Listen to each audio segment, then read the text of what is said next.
There's the fur coat I was telling you about, Harry. The one in the window right there. Which one, Janet? That one, the second one to the left. It's a mink, isn't it? Mm-hmm. Can you get that one for me? Sure I can, easy. But it costs $10,000, if that's the one they showed in the ad. Well, is it the one in the ad? Huh? Yes, I'm sure it is. Okay, baby, then I'll get it for you. But how, Harry? How? I'll show you how. When, huh? Oh, no. It may take a couple of days. Couple of days? Yeah. Never took me longer than that to get fur coats before. Oh, but that was in other cities, darling. Maybe things are different here. Maybe, but I'm the same and my plan's the same. Yes, darling, I know. Okay, then, as long as you know. All we need to get that coat is $2,000, a rainy day, and Austin Blackie.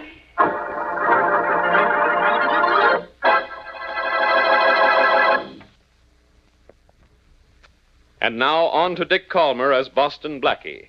Enemy to those who make him an enemy. Friend to those who have no friend.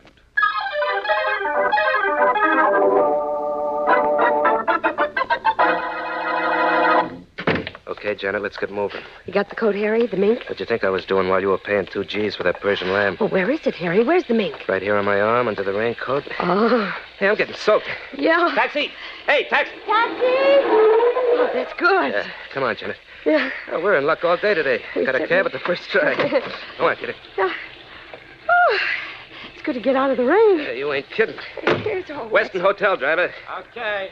We'll go to my place for a while till we dry out, Janet. Anything you say, darling. Oh, Harry, you're so wonderful. Like me, huh? Love you. Maybe you just love the things you're getting because I'm smart. Ah, you know better than that, honey. Doesn't it feel snug with me next to you? Yeah, it feels great. But don't think I'm forgetting that you're snuggling up to that mink coat I got on my arm, too. Oh, honey. Now, kid, you got work to do. You know that? What kind of work? You're going back to Boston Blackie. There's something else you got to get him to do for us. Can you do it? Can I? Blackie will do anything I say.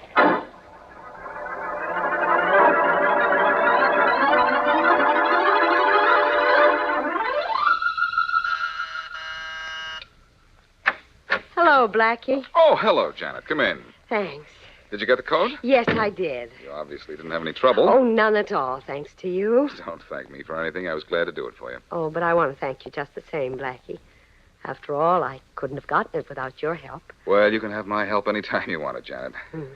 Say, that's a pretty coat you're wearing. Is that the one? It's one of them. The other's mink, and it's beautiful.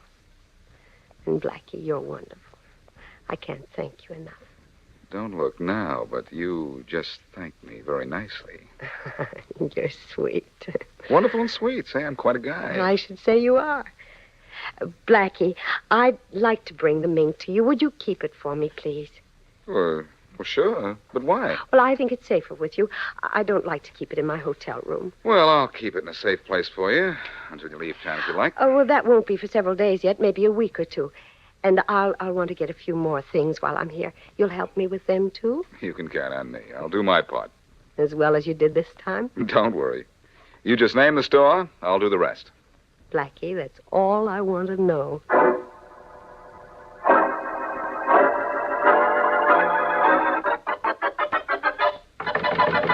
Open up, Miss Presley. Open up. Who is it? Faraday. Inspector Faraday. Open the door, Miss Presley. Just a second. Come on. Well, you can at least wait until I get the door open. What's all the excitement about? I'm looking for something. And someone. Well, if it's Blackie, he isn't here. No, I'm not looking for Blackie. Yet.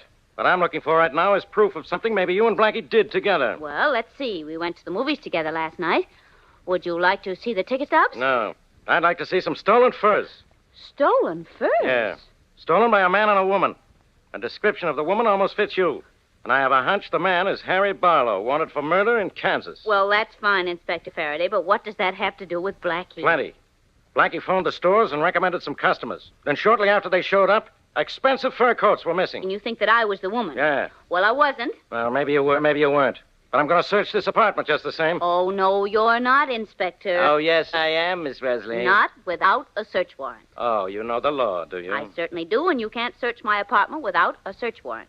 That's right, Miss Wesley, I can't. But it just so happens that right here in my pocket I have a warrant to search this apartment. You what? Sorry, Miss Wesley. I hope I don't find anything here. But you take a look at this warrant while I take a look at your closets. Oh, my gosh, this is a warrant to search my apartment. You're not joking? I'll say I'm not. And I'm looking for a mink coat, an ermine cape, a chinchilla coat, and a sable wrap. What? You heard me. Well, you certainly won't find him in there. Unless that 6-year-old camel's hair looks like a brand new mink to you. No, even I know mink from camel's hair. Nothing I'm looking for in there. What's in this closet? Oh, be careful. That has my cleaning stuff in it. Yeah? Floor mop, vacuum cleaner, desk mop, and broom. I'm a clean one, huh? Sure. So why don't you come clean with me? You have other closets in here, don't you? Yes. There's that one right over there. I suppose you're going to look in that one, too. The warrant says I can search your entire apartment, Miss Wesley. Well, go right ahead, Inspector, if you can stand disappointment. Now, look, I don't say you and Blackie stole anything. I just say I think you and Blackie had something to do with those missing furs. The only furs I have are missing, Inspector. Missing from my wardrobe. Budget, you know. Yeah. Let's see what's in this closet. It looks like it's got nothing in it but dresses, huh? Well, it's strange that it should look that way because all it has, dresses. Wait a minute till I look behind them. Uh-huh. What'd you find behind them, Inspector? Nothing, just the wall. Only what's this over on the side of the closet? It was just a box. Yeah? Looks as if it might have a coat in it, a fur coat. It's heavy. Inspector Faraday, don't open that box. No? My warrant says I can search this apartment and everything in it. Yes, but don't open that box. Please, you can't. Blackie said that it wasn't to be opened by anybody. Well, Blackie sent this box to you? Yes, and he warned me not to open it. Please, Inspector, please. Blackie must have a good reason not And to. I think I know what that reason is, too. Oh. I'm opening this box. Inspector, I don't know why The you... string is as strong as wire. Yeah, that got it. And I'm going to get it, too. Blackie will never believe that I didn't open it. If it has what I'm looking for in it, I'll tell Blackie who opened it. Oh, golly. Well, let's open it. Miss Wesley, Yes? want to come and have a peek? Why, what's in the box? You know what's in it. And now I do, too. A fur coat. A mink. A stolen mink. Oh, no. Yes. Well, Blackie didn't steal it. So you say. Blackie sent it to you. Blackie asked you to hide it. But Blackie had nothing to do with this, huh? Well, I don't know why he sent me this coat or why he asked me not to open the box, but I'm going to find out why. I'm going to see Blackie. You're going to see him, Miss Wesley. Yes, I am, and I'm going to get a few things good and straight. I'm going to see him, too. Because at last I got proof that boyfriend of yours is crooked.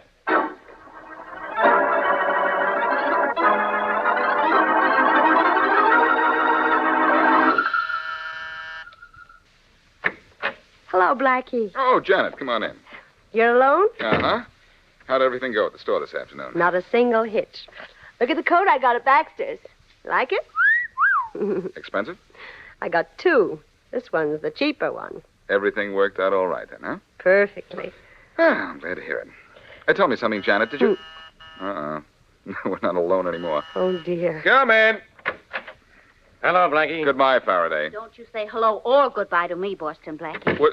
Oh, Mary, I didn't expect you. Mary, this is... Never mind who that is, Blackie, I know. She's the girl you sent to those stores to steal fur coats for you. What? And the nerve of you hiding them in my apartment. You opened that box, Mary. No, she didn't. I did.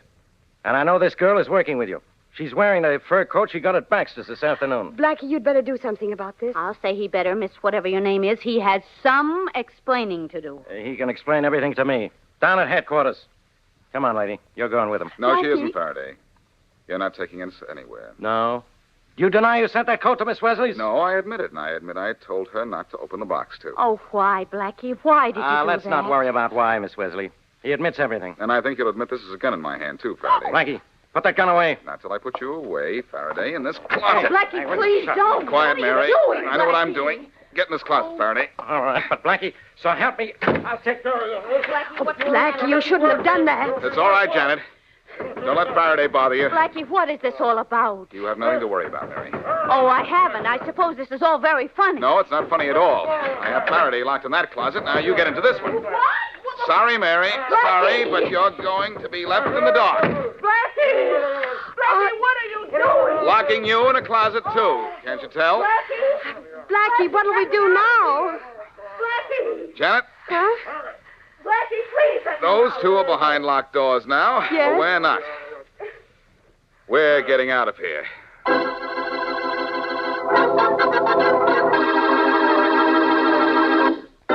Janet Corning and a man named Harry Barlow, wanted for a Kansas murder, are stealing furs and apparently getting assistance in their work from Boston Blackie. Inspector Faraday is convinced that Blackie is working with the thieves when he finds a stolen fur coat hidden away in Mary Wesley's apartment.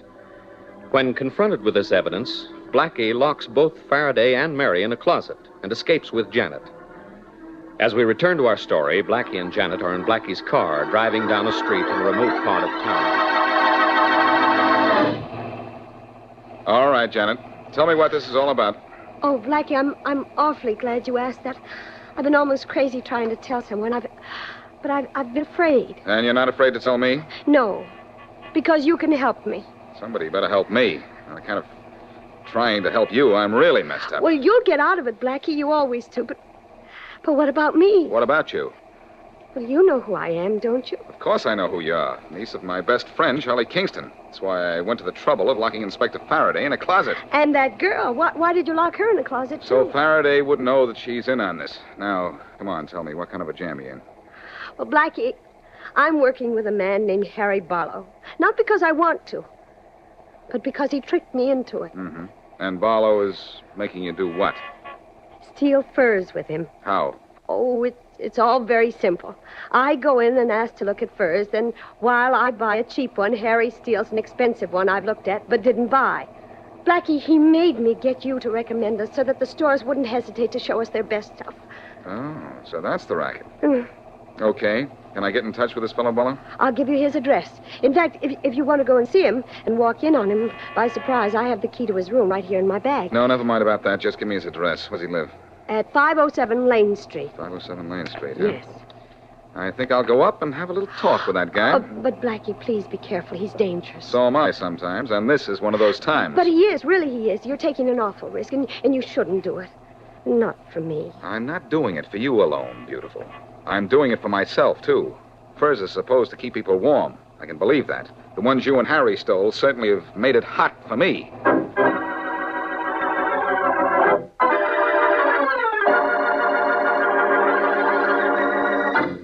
Well, what is this, Janet? Oh, hello, Harry. Oh, just like that, huh? Hello, Harry. Sorry I interrupted your packing. Going somewhere? Oh, no, not exactly. I figure we might have to leave town almost any time now, and I wanted to be ready. Oh, well, you did you?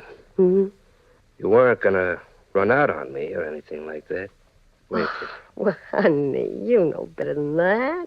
I did once, but that was before you met Blackie. Blackie?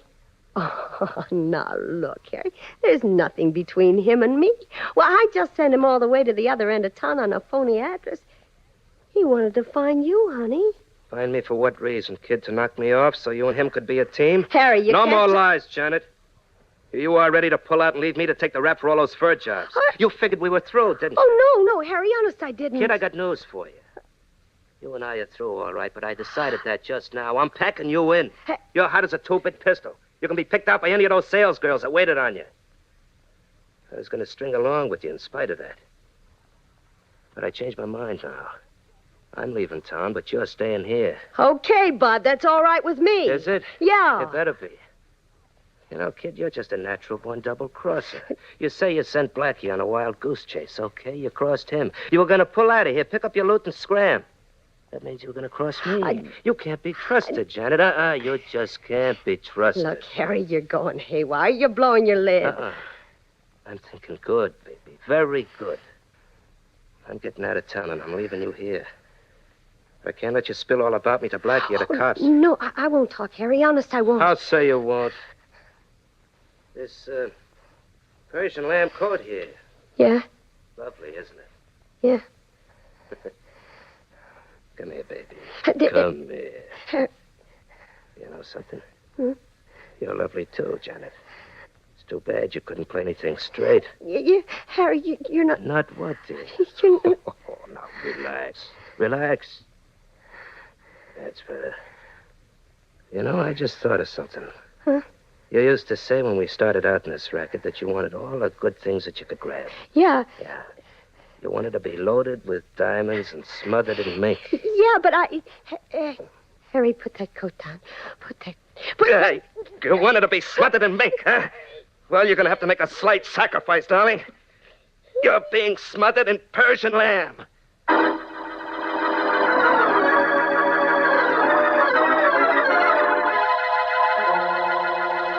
Hey, Faraday, you still in the closet? Where do you think I am? In Florida? Well, I'm going to let you out. It's about time.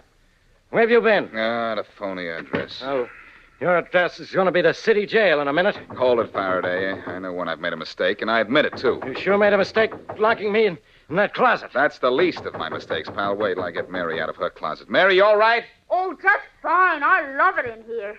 It's so airy. And the view's divine. Oh, I'm sorry, Mary, but I had to lock you in. I wanted Faraday here to know that you and I weren't working together on this. Forgive me, will you? I don't know. First, I'll have to see what life is like on the outside. My goodness. It's still daylight, isn't it? Well, maybe it's daylight, Miss Wesley. But your friend Blackie is going to be in a nice dark cell in a Look, minute. Faraday, look. Whew. I told you I made a mistake. I thought that girl was the niece of my friend Charlie Kingston and in a jam. So I was just trying to help her. What do you mean you thought she was Charlie Kingston's niece? Didn't it occur to you to check? I tried to, Faraday, but Charlie's traveling in Europe and I couldn't get in touch with him. She had a letter from Kingston, but now I know it was forged. Fine time to find out. All right. But that doesn't explain everything. I know. You want to know what I've been doing to help these two. Well, it's nothing, really. All I did was to phone the stores and ask that my friends be well taken care of. Apparently, they wanted me to do that for two reasons. One, to be sure they saw only the best furs, and second, so that when they left town, the heat would be on me. Well, that coat in my apartment certainly puts the heat on me. I'm sore about that, Blackie. Oh, I can explain that, too, Mary. Janet asked me to keep it for her. I didn't want to leave it here. Any character in town is liable to drop in here any time. So I thought the safest spot would be in your apartment. Oh, fine. You keep a fur coat for another girl in my apartment. But, Mary, don't you see why? Oh, yes, sure. I see it now. Well, I don't see why you warned Miss Wesley not to open the box. That should be obvious to a school kid, Faraday. If Mary had opened the box, she'd have thought that the coat was for her. And I didn't think it was right to ask her to keep a coat for somebody else. Oh, yeah. I don't get it. I think he's telling the truth, Inspector. I would have thought that coat was for me. I have a birthday coming up soon. Okay. It's beginning to make sense to me now. But when you ran out on us, what were you going to help Janet do? Steal more furs? No, I didn't realize she was stealing furs. I thought she was just being used by someone who was. Now I've changed my mind, since she sent me on a wild goose chase, Faraday. I admit I made a mistake. So the great Boston Blackie admits he made a mistake, does he? That's a good one. I know a hyena that laughs better and looks better while he's doing it. Lay off me, will you? I admit I've made a mess out of this, but give me time and I'll straighten it out. I'll give you time, all right. 5 or 10 years for obstructing justice. I could have nabbed that girl, except for you. I'm sorry, Faraday. I thought she was an all right girl in a jam. Oh, Blackie, you always were a pushover for a pretty face, weren't you? I still am. Aren't you glad of that, Mary? Oh, I never thought of that.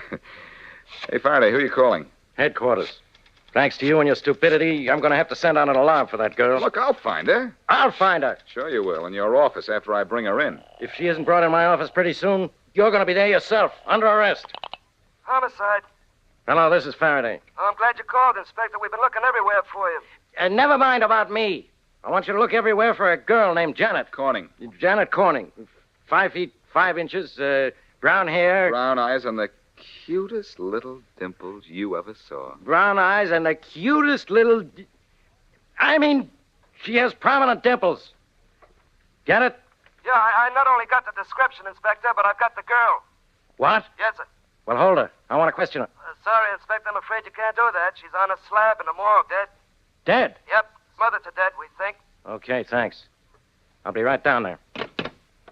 Now, Blackie, your girlfriend, Janet, is dead. Dead? Oh, how awful. It could be worse, though, Mary. You see, I know who killed her. Sure, the guy at the phony address. How are you going to find him? I'm not going to find him, Faraday. He's going to find me. There's something else he wants. Only I've got it. And I'm going to keep it.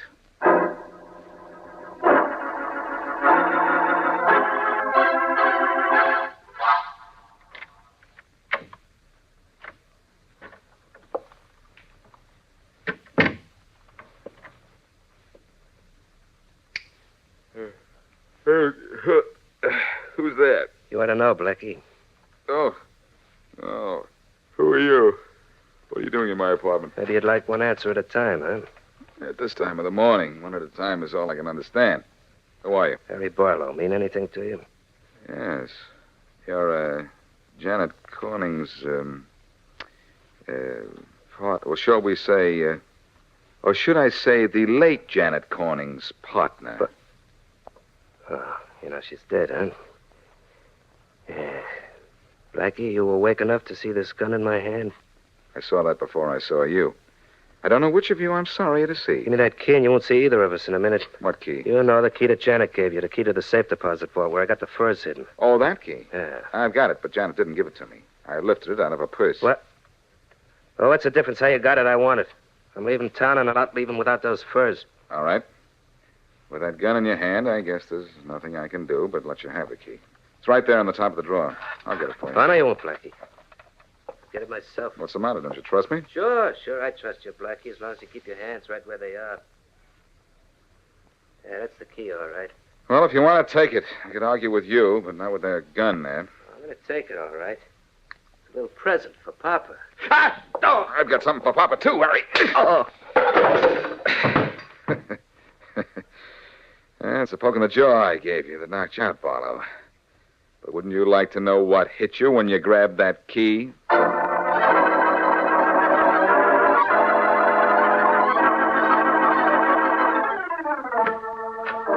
Busy, Blackie? No, come on in, Faraday. Sit down. I was just sitting here with nothing on my mind. You won't change that situation any? You got nothing on your mind, but I got plenty on mine. Blackie, we have Harry Barlow cold for those fur heisting jobs. And he's wanted for murder in the Midwest. How did you grab him? It's a secret, Faraday. But I'll give you a little teeny hint. He went for a key that I'd planted in my room. And did he get it? He sure did. Right across his great big chin. I clipped him, Faraday. What was he doing all this time? I'll give it to you slowly, pal. He came into my room with a gun. Yeah? He knew I had the key to the box where the stolen furs were locked up. Yeah? I told him to take the key, but I forgot to tell him that I had wired it to the electric socket. I get it. He grabbed the key, got a shock, and dropped his gun. You're close, kid. He yelled at the shock, and I poked him one for luck. That acted like a kind of lullaby, because the next thing I knew, he was fast asleep. So that's how you did it, huh, Blackie? I was wondering. He was a pretty tough character, they tell me. So I hear. But he fell asleep just like a baby. Then I called you, Faraday, and when he got out of the arms of Morpheus, he was snug in the arms of the law.